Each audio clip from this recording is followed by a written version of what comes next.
What's going on, everybody? Welcome back to a brand new week here on Body Bags. I'm your Saturday reviewer, the retro motherfucking slasher, and welcome back to Body Bags.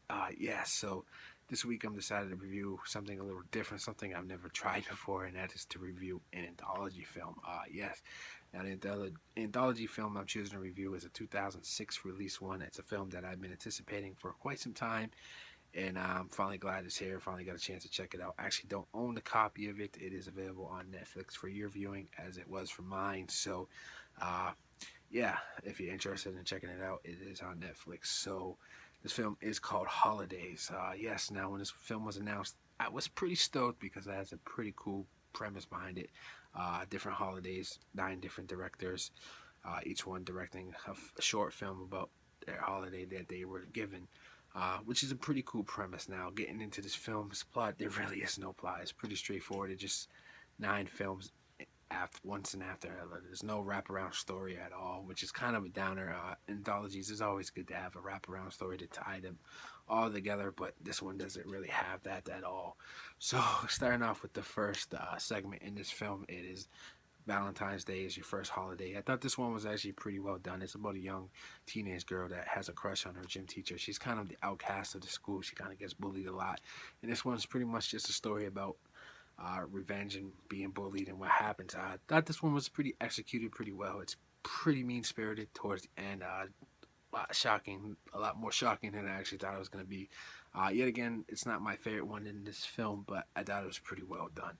Next up on the list is a surprising one, which is St. Patrick's Day, and I'm glad they moved away from the stereotype of the leprechaun. Everybody, Irish guy's a leprechaun. Being Irish myself, I get that all the time. This one's about a school teacher that's telling the frightening truth about St. Patrick and the snakes. You know what happened on St. Patrick's Day and why we celebrate it. I really was thought this one was okay. Glad they moved away from the leprechaun part. I thought it was pretty cool. Pretty cool effects in this one. Pretty cool story behind it. I guess how they incorporated St. Patrick's Day into this. Next up was Easter. This one was surprising really well. Yet again, they didn't use a killer Easter bunny per se in this one. This one's about a young girl. It's Easter Eve night. Her mom was trying to get her to go to sleep. She's telling her if she doesn't fall asleep, the Easter bunny won't come. Of course, being a curiosity kid, she decides to stay up and catch wind of the Easter bunny. And when she does, a little surprise happens. Not what I expected to happen at all. Thought this one was actually pretty well done in this one. All right, next up on the list is we got Mother's Day. Not a traditional holiday you would think of that they would use in this film, but really cool idea. There's not really too many Mother's Day films. So this one's about a young woman that can't stop getting pregnant. Every time she has sex, she gets pregnant, and she's not trying to have a kid. So she goes sees this doctor. Her doctor recommends to this group this like getaway place. Turns out to be like a coven for witches.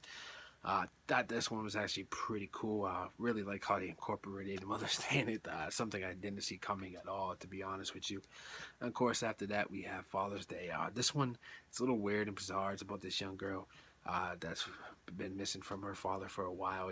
She receives all these VHS tapes of her dad's voice or whatever, and leads her on this journey to figure out what happened to her dad. I must say the ending of this one was actually pretty well done, and not what I thought it was going to be at all. I thought it was going to be like some typical ghost story at all. I can't spoil it and talk too much about this one because I will spoil the hell out of this one. Thought it was really cool.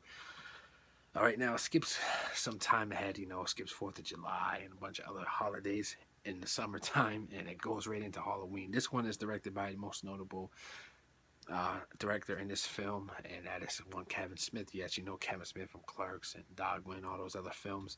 Now this one's pretty much a kind of a letdown in the whole movie. To be honest, it's the best holiday in the entire film. Halloween's the best holiday all year round, and this one actually has nothing really to do with Halloween. It's set on Halloween, but the story itself is pretty well done. They just set it on Halloween to include it Halloween. This about this like cam girls living in this cam house, and they're tired of getting bullied around and sexually assaulted and harassed by the guy that owns the house and runs the business, and they kind of seek their vengeance on him. And this one's more of like a torture porn type of short film.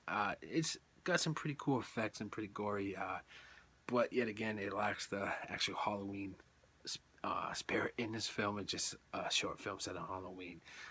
So yeah, next up we got Christmas. Now they skip Thanksgiving. No, there's no Thanksgiving holiday themed short film in this one, which is kind of a bummer. That would have been really cool because yet there's not too many Thanksgiving horror holiday movies. So getting into Christmas now, this one stars Seth Green, a pretty recognizable face, from Family Guy, Robot Chicken, and a whole shit other things.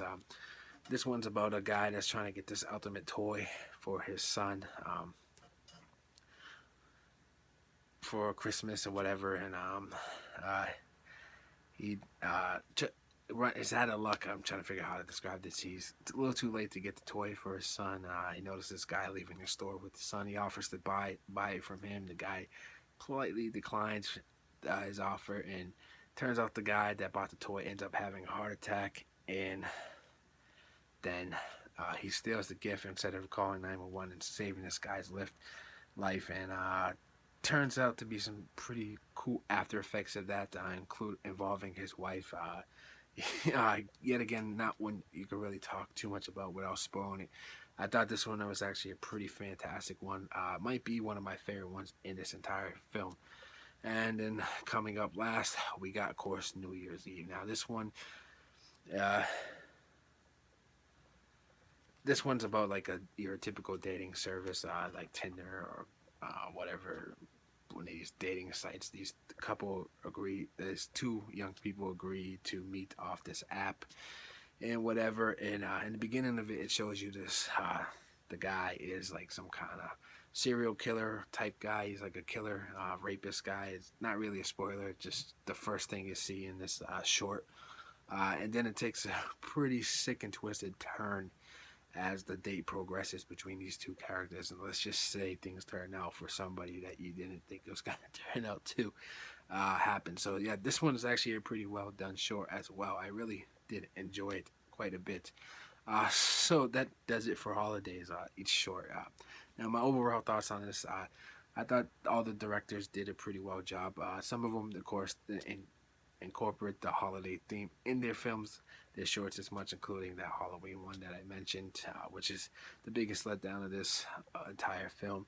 Overall, I must say pretty much all the shorts are pretty well done. I don't really have a beef with any of them. I like a lot more than others. I think of Father's Day and Christmas and New Year's ones are really fantastic, and Easter one and St. Patrick's Day were surprise ones because they didn't go the typical route. So my overall opinion on this film, it's actually a pretty well done anthology. Only downside, like I said, there's no wraparound story. It's just film after film, just nothing leading them into each other, and nothing at the end for the payoff, which is the biggest downfall of this film. But overall, it's pretty well done. It's directed. The score is fantastic. The little things in between the films that lead you into the next holiday was pretty cool. But yeah, if I had to throw a rating on this one, I'm gonna give it a solid 7.5 out of 10.